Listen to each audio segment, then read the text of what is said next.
Well, hello everyone. This is your friendly neighborhood pastor coming to you from Christ the King Lutheran Church here in the sunny skies of Escanaba, Michigan. We're getting ready this weekend for the 15th Sunday after Pentecost, but again, we are taking a little break from the Revised Common Lectionary, our weekly set assigned readings that lots and lots of churches use, and we're going to be focusing on the Small Catechism for the next 3.5 months or so. It's going to last us throughout the rest of 2017. Last week we looked at the first three commandments. You shall have no other gods. You shall not take the name of the Lord your God in vain, and remember the Sabbath day and keep it holy. And so that focus was on that vertical relationship we have with our God, about reverence and awe, fearing, loving, trusting in Him above all things else.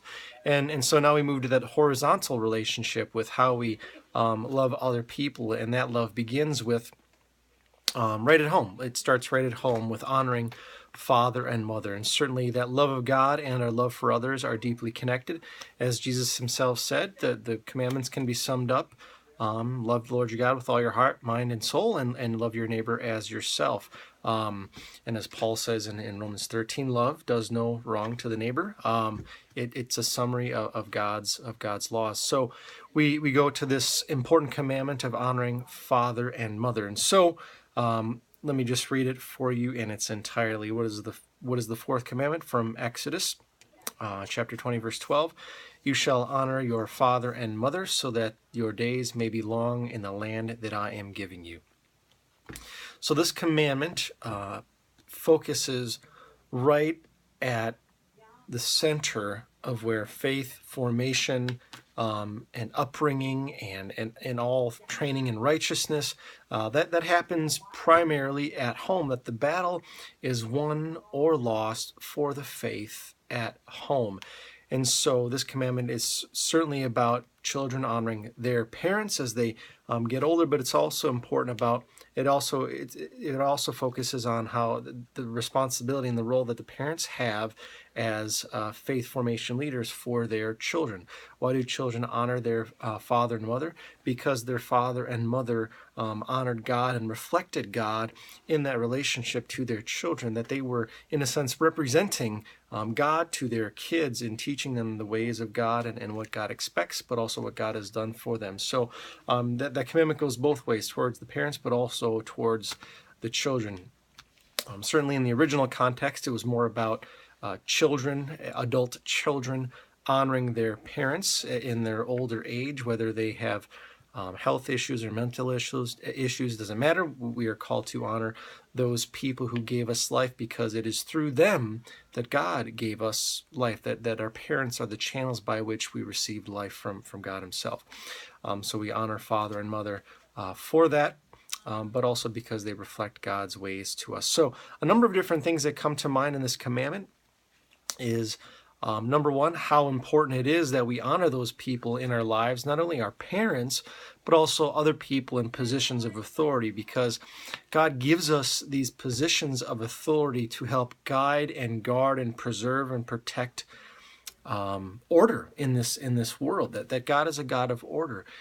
He created all things in 7 days, 6 days, rested on the seventh, and so there's a divine orderliness to the world and to creation, and certainly to our lives, and we need those people in positions of authority, first starting at home, but certainly we can relate that to police officers, to people in public office, to presidents and prime ministers and governors and mayors and teachers in the classroom, and certainly pastors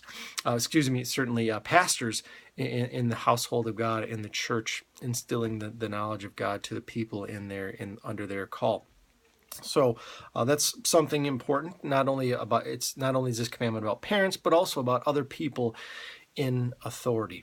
Another important aspect of this commandment is the importance of parents passing on the faith. And I bring that up because this is something Luther really brings up in the Large Catechism, which is an expanded version of the Small Catechism. That's why it's called the Large Catechism, obviously. But let me just share a few things with you that Luther wrote in the Large Catechism. He says, "The Lord distinguishes father and mother above all other persons on earth and places them next to himself, so that role as a parent is God-given and so important. And so we as parents, those who God has blessed with children, we are called to reflect God's ways to our kids. And certainly in baptism, when our children are baptized, we promise them we promise God to raise them in the faith, teach them the prayer, the commandments, bring them to the Lord's Supper, and teach them the ways of God. And that's important for us to live into. Why? Well, because if we fail and our children get rowdy and fall away from the church, more often than not, but not always, that falls back on us as parents. And so this is what Luther also has to say in the Large Catechism. He says, "Why do you think the world is now so full of unfaithfulness, shame, misery, and murder? It's because all want to be their own lords, to be free of all authority, to not care for anyone and do whatever they please. Because this commandment is neglected," Luther says, "God also terribly punishes the world. Hence there's no discipline, government, or peace. We all complain about this situation," right? The world going to heck in a handbasket, as we sometimes hear. But Luther goes on to see, we fail to see that it is our own fault. In a sermon on this, on the fourth commandment, Luther says this: "The fourth commandment calls you fathers and mothers, not tyrants, rascals, and scoundrels." So that because we have that calling as a parent, we take that responsibility seriously and gently and very graciously. That doesn't give us the impetus to lord it over our children, but to be faithful and full of grace. Luther continues, "If you are not diligently concerned that your children and servants learn piety, then it serves you right if your own children are disobedient and your servants unfaithful." And so, well, as a parent of two children, it is my hope and prayer that my children certainly reflect the upbringing that my wife and I are trying to give to our kids. But of course, it's the children are a very, very much a reflection of the faith life of their children, good, bad, and indifferent. They reflect what their parents teach them and what they see their parents do at home, certainly not only in their relationship with one another, but also in how they talk about faith, how they pray, how they read the scriptures, and so on. So kids see that. They learn pretty much by example. And so the more we do at home, the better off our children will be. If we leave faith formation to being 1 hour a week on a Sunday morning, well, there's a whole lot of hours throughout that week where nothing is happening with our children in regards to faith, unless we're doing that at home, being in the scriptures and the small commandments, being in prayer. And so that's why the fourth commandment is very important, because the battle for faith is won or lost at the home.